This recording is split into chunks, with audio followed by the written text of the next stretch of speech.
Hey BakeTubers, this is Sugarcoder. I recently came across this awesome Russian piping tips set by Chef Fast. I am so impressed with this set because the tips are so shiny and beautiful and displayed nicely in a box, so it is perfect to give to others as a gift. This set has a great set of designs, such as roses, tulips, and Russian ball piping tips.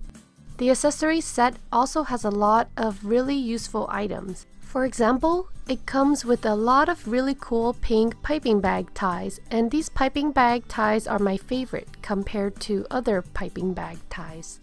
Links are in the video description on where to get this awesome set, so definitely go check it out. So to prepare my Russian piping tips for decorating cakes, cupcakes, or cookies, this is how I usually fit a Russian piping tip in a piping bag. To change frosting colors, I recommend using a coupler. I always use a cup to hold a piping bag. If you don't have a cup, you can definitely use your hands.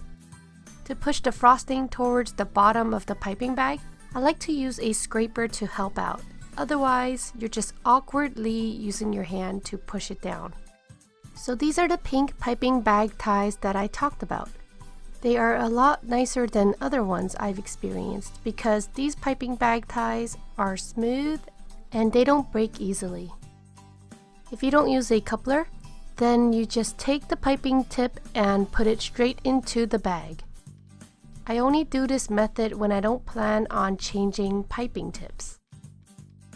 So in the Chef Fast piping tip set, it came with some interchangeable couplers. And you can easily change the rings, so you can use the large Russian piping tips as well as the medium-sized Russian piping tips.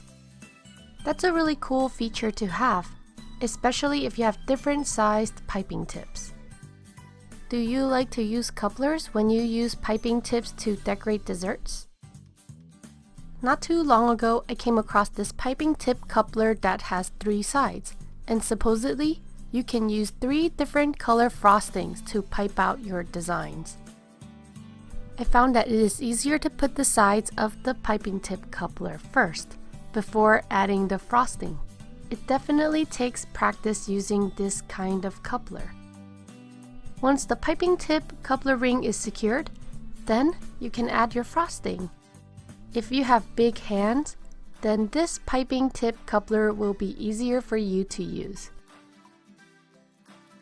This is how I use a Russian ball piping tip with a coupler. Before cutting off the tip of the bag, I like to measure it first for accuracy. Someone told me you can just eyeball it.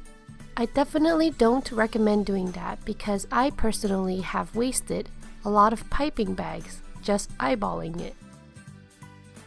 Here is another tip for using Russian piping tips with couplers.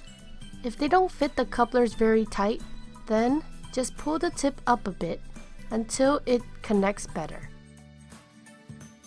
If you tried using Russian piping tips before to decorate desserts, what do you think about them?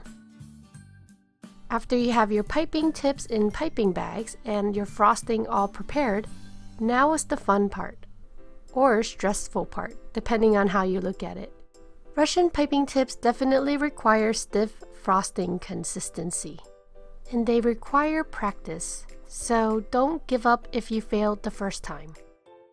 I hope that you liked this detailed video regarding how to use Russian piping tips with couplers. Thank you so much for watching and happy decorating!